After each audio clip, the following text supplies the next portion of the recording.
Hey guys, welcome back to my channel Teck. In this video, I will talk about Google Play Store offers. To find the offers, you have to go to the account section, then you have to go to the reward section. Then here you can see two rewards available. If I just tap on the first reward, and here you can see the details. $2 discount from play on an app, game or in-app item. Offer will expire 25th April 2021. Use your $2 pre discount on a single app, game or in-app item over $2. Offer applied at checkout.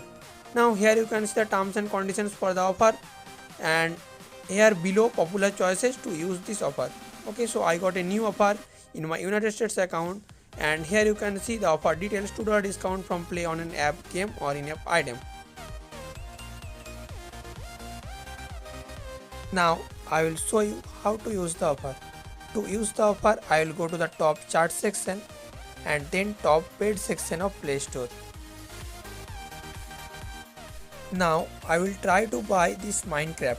It's $7.49 and the offer is showing $2 discount from Play Store.